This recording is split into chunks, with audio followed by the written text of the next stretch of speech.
Well, great to see everybody. I hear you had a wonderful day. So we've created a virtual tour, and this was actually Katie's idea. Katie said, well, we've done these virtual tours before. I think this is a little different than probably what you've seen prior, but to try to give you some feel for, what we've been dealing with, and also what we've been doing to address the issue of post-wildfire flooding.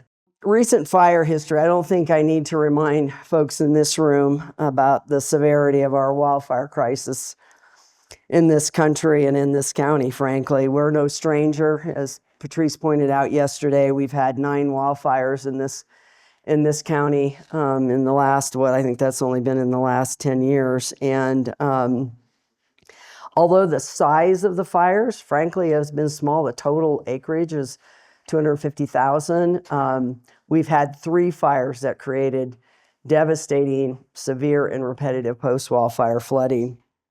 And we've lost about 62 homes. So, and that piece of it, we haven't talked a lot today also, but that's something for Merrill, for the post-wildfire, for IPIC to also look at all those issues. We still have residents, a couple that are living in a motel that still 2 years later don't have housing. So it's real, people. With these fires, this is the peaks and some of the fire history. With these fires, we have spent since 2010 over $150 million in post-wildfire response and mitigation. Primarily, that's all a long-term mitigation. So here's what we're dealing with. This gives you a little taste of what people are dealing with. This is the 3rd warning now that we've gotten just since the rain has started coming down. Here it comes. It starts slowly.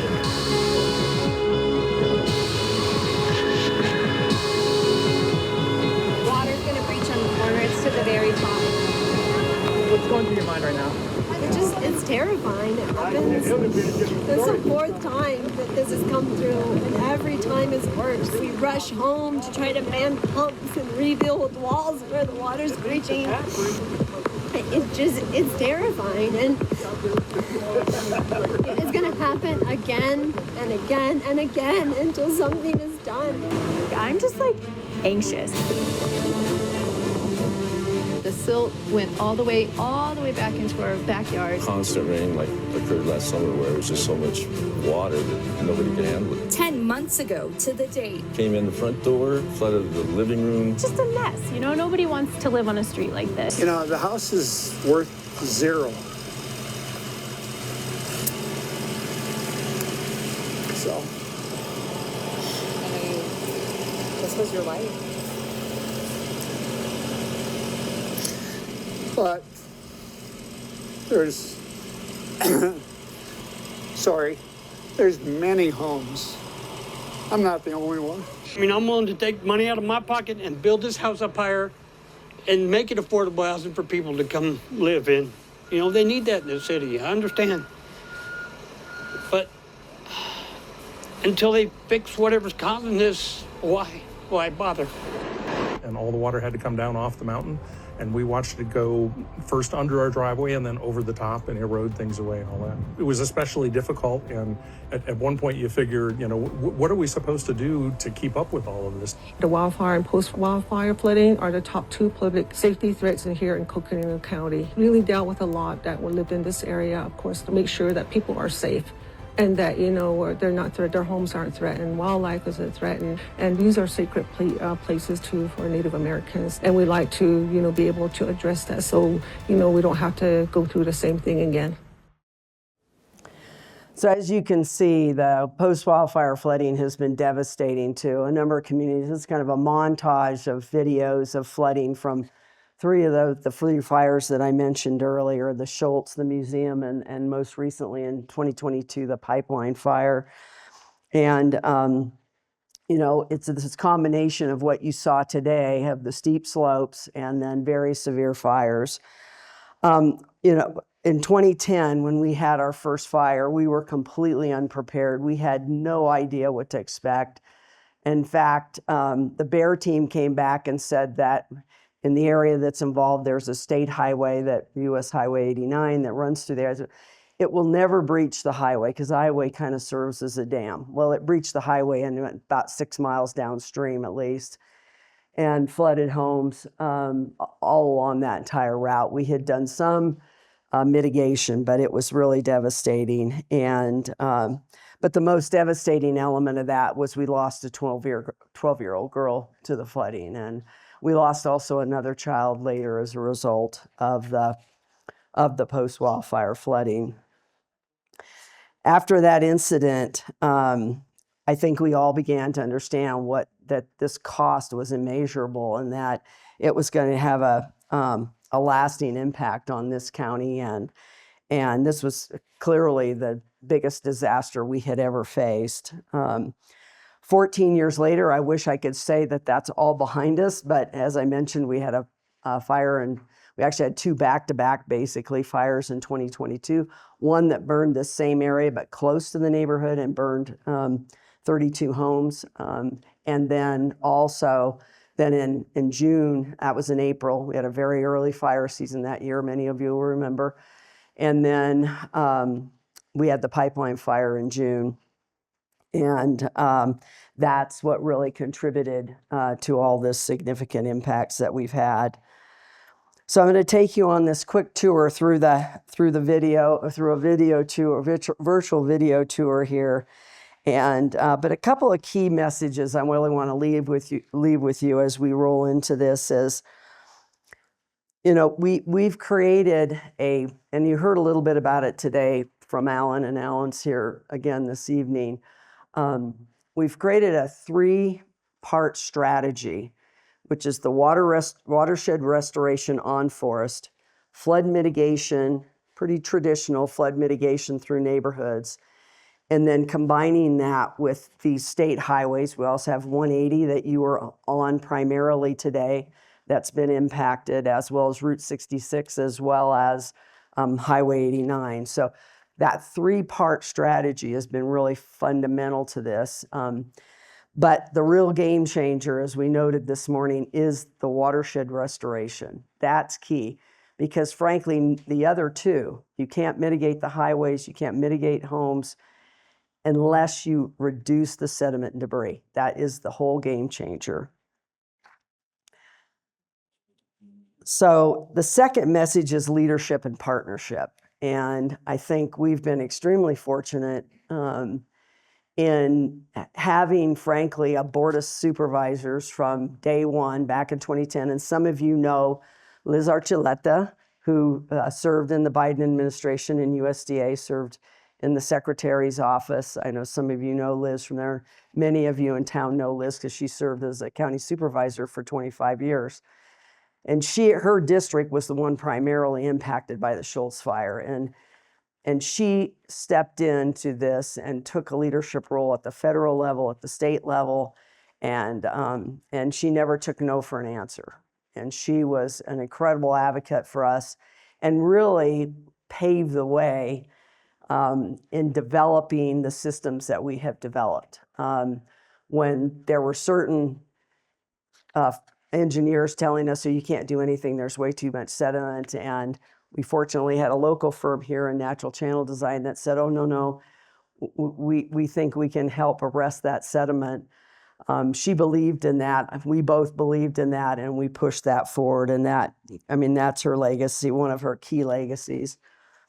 And then partnerships. We've had tremendous partnership. And I really see, the memorandum of understanding that's going to be coming forward and establish this IPIC is so important, because we need an opportunity to share these learnings and an opportunity to really accelerate recovery post-wildfire.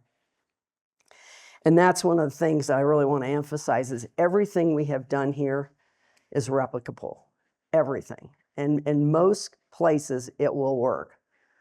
A lot of people say, oh, no, it won't work here because this won't work. In most places, it will work, this strategy. And then lastly is that dealing with all this, what it really points to, the key to this is what you saw today, is forest restoration, that we have to invest in forest restoration. Otherwise, this catastrophic wildfire and then severe post-wildfire flooding or other types of impacts that communities, suffer from after wildfires will just continue over and over again. And we were fortunate in 2018, and Jay will talk more about this tomorrow. Our board of directors in the flood control district established a forest restoration initiative. And to date, we've invested over $15 million in that initiative. And we've just recently launched with working with the Forest Service, with Aaron and Matt McGrath, a whole initiative for the area you were in today, the Upper Rio watershed, Upper Rio to Flag watershed. And it's a great example. We had the pre-fire modeling done by Jay Fuller, Joe Leverage. Joe, raise your hand.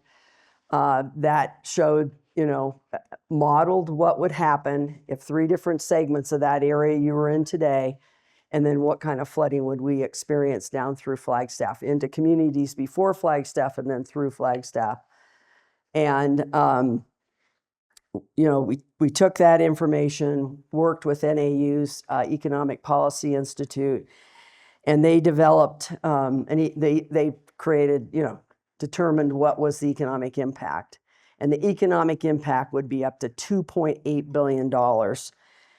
We're estimating, Forest Service is estimating to treat that area you were in today, the key areas that we would need to treat, which we now know what the key areas are because of Joe's modeling, it would take $83 million. So think about the return on investment. I think it's something like 34 times. So we need to continue to invest in restoration. So now let's launch into the tour here. We're going to start in a neighborhood called Wupaki Trails. And Wupaki means water vessel in Hopi, which is one of our indigenous tribes here, Puebloan tribes. And there is a neighborhood north of town, and it was severely impacted by both the Schultz fire and the pipeline fire in terms of post-wildfire flooding.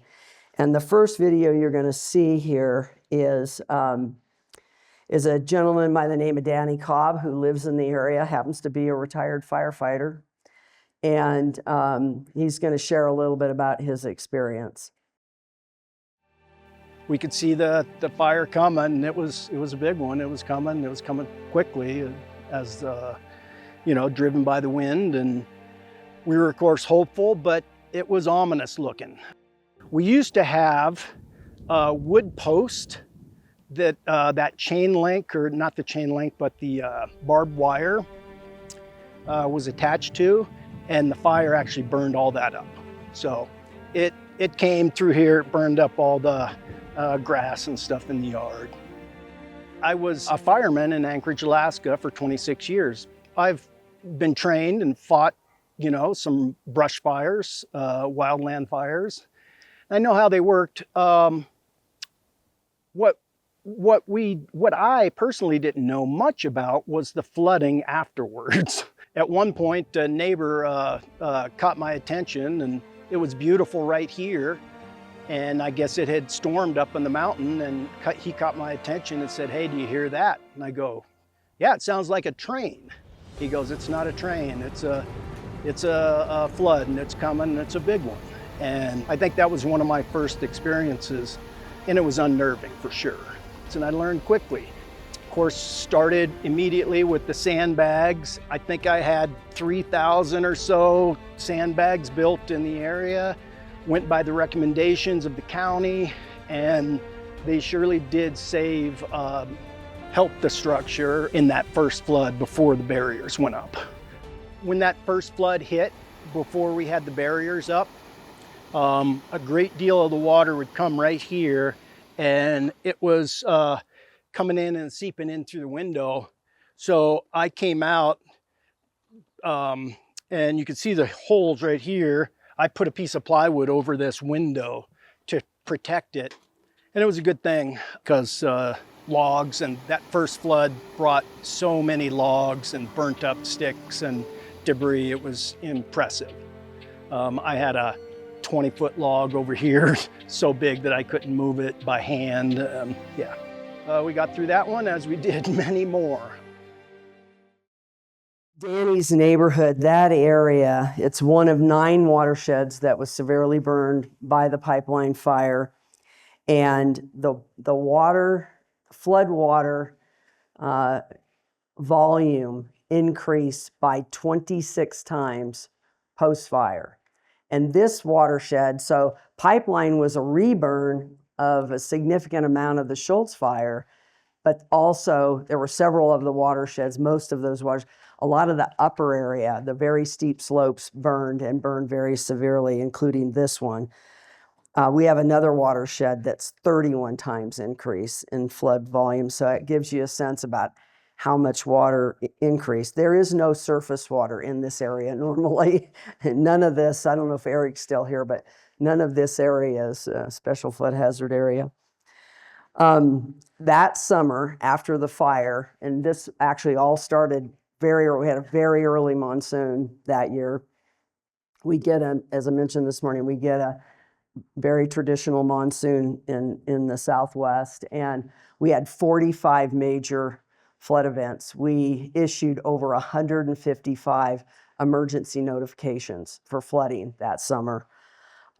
It was completely wild, to say the least. And again, this 3-part strategy was really key. So now to move to talk a little bit more about the watershed restoration. My name's Alan Hayden. I am an ecologist and a project planner for Natural Channel Design Engineering out of Flagstaff. The effect of a wildfire is, it has a strong effect on the hydrology of the watershed. So basically, you have a big fire like the pipeline, it removes all the trees, which removes the canopy of the trees, which help to intercept precipitation. It removes all of the duff, or those fine organics that are covering the ground, burns them all up. And then, really importantly, when the fire is burning pretty hot, it actually cooks the soil and changes the soil from a substance that can actually absorb water to one that actually repels water. And so all of those things going on at the same time, you get rainfall, and suddenly you get a whole lot more water running off the watershed per rainfall than you ever did before. That whole lot of water, not only is it water that can flood and do all that stuff, but it carries an awful lot of energy. It creates this energy as it rolls down the hill. And that energy is utilized to carry boulders, rocks, soil, and all of that off the hill. Right here where we were standing, there is about a 15-foot deep channel that was about 30 feet wide. All of that sediment had been moved out and downstream. So now they're rebuilding that back. So what we're trying to do here is rebuild that fan surface, and that's what all these machines are doing in the background. And then we rebuild that fan surface so it spreads the flows out like they would have done before the big floods came along. And then they can start dropping sediment out, but most importantly, they don't start picking sediment up and start moving it downstream.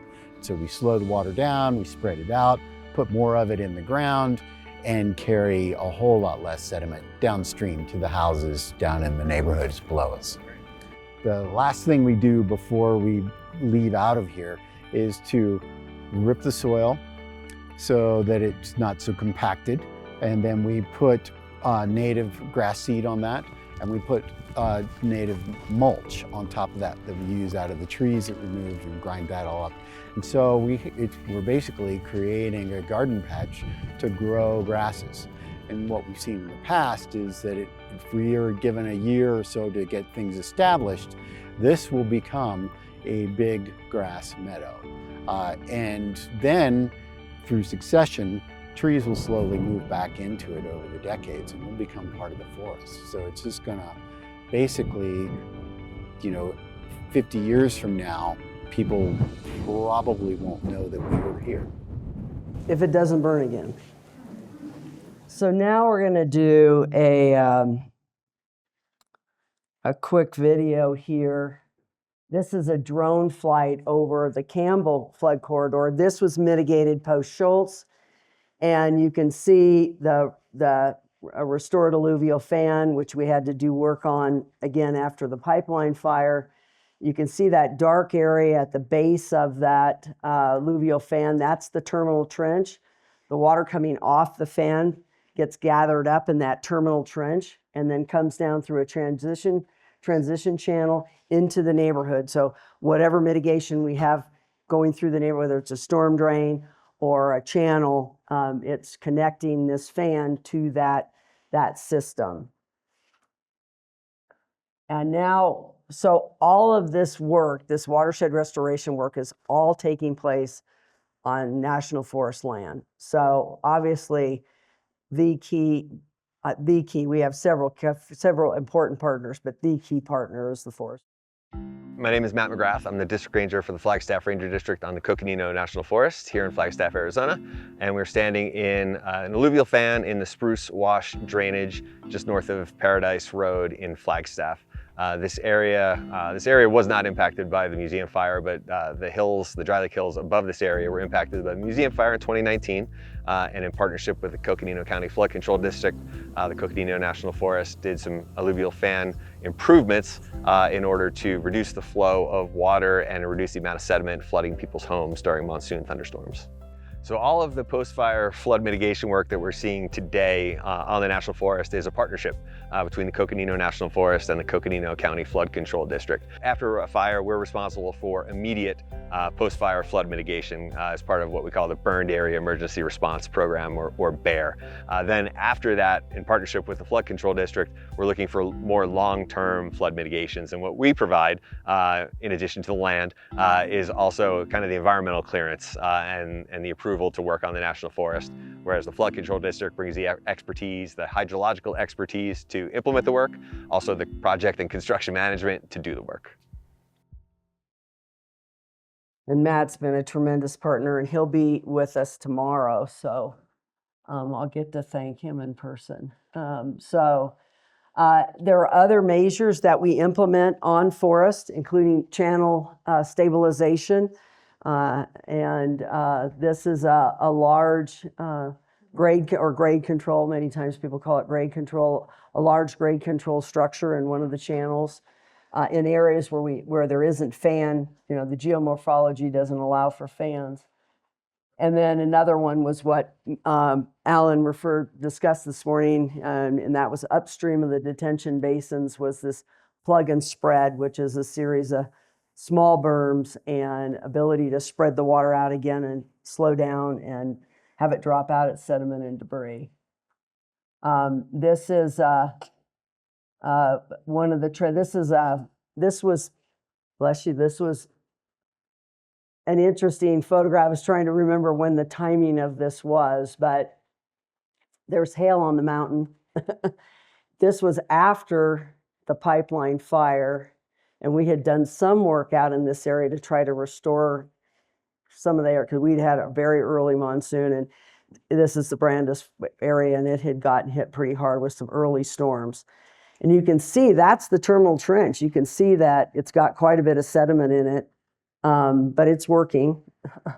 And that's the transition into the transition channel to take it down to a channel that goes through the neighborhood. And we've now upsized and shotcreted that entire channel. We've used turf reinforcement mat prior. Another transition infrastructure is, this is the Copeland corridor. We just finished construction in July, right before monsoon. And this is the transition channel coming into the 10-foot storm drain inlet there.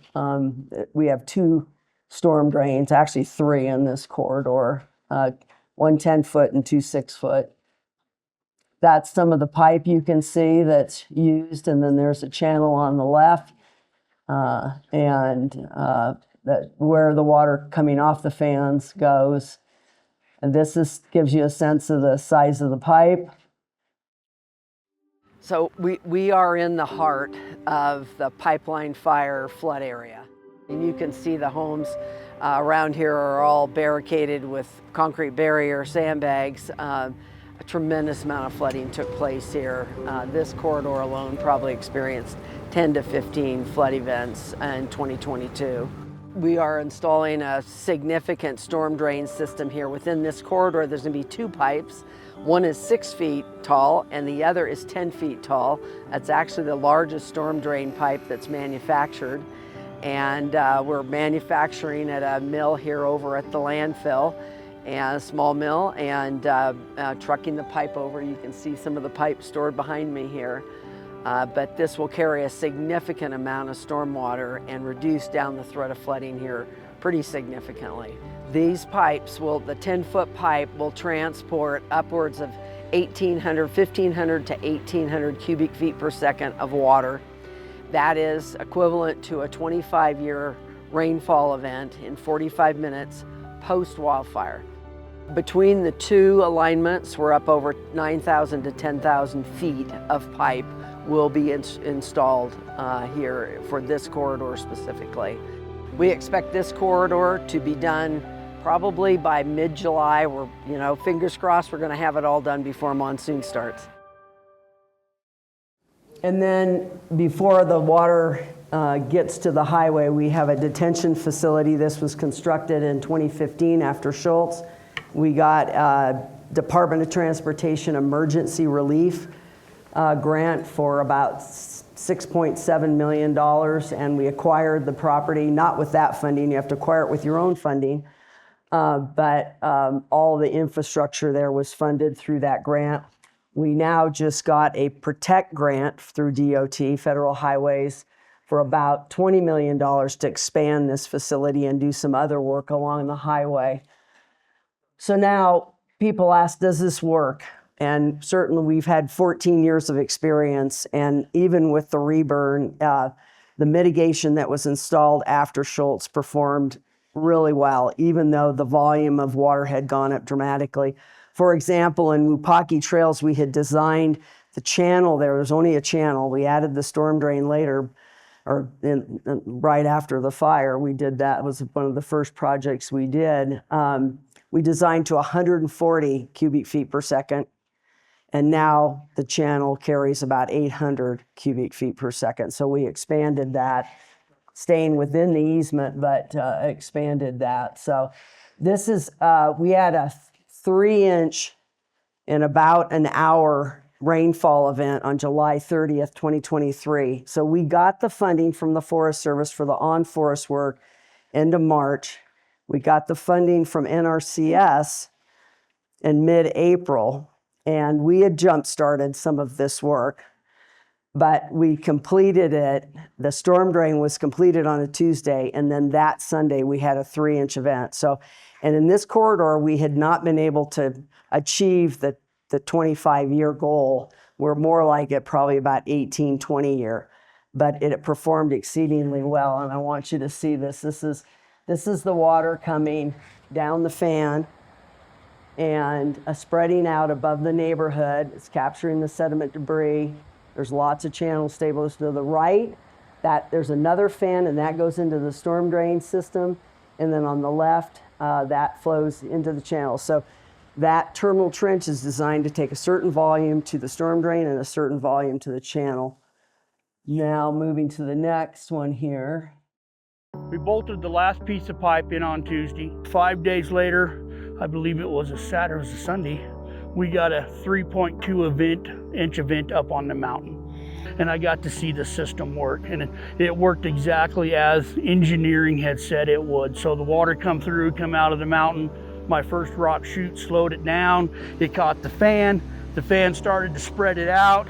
I was able to get back down here on the bottom part of where it comes into this SRMP and get to see it go into the pipe.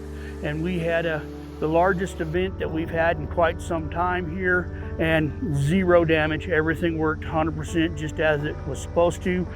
You know, the World Series for us out here once everything is up and running and doing what it's supposed to do. And it's like all of a sudden you could breathe again.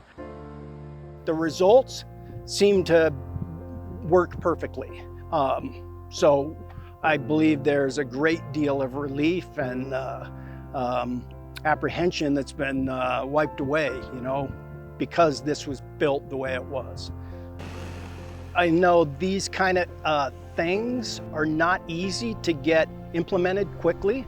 And I think within a year was pretty quick. And to be able to get the funding and then arrange the manpower, design the concepts, it's a big undertaking, and I recognize that. And I was super, super happy that within a year we had something protecting us.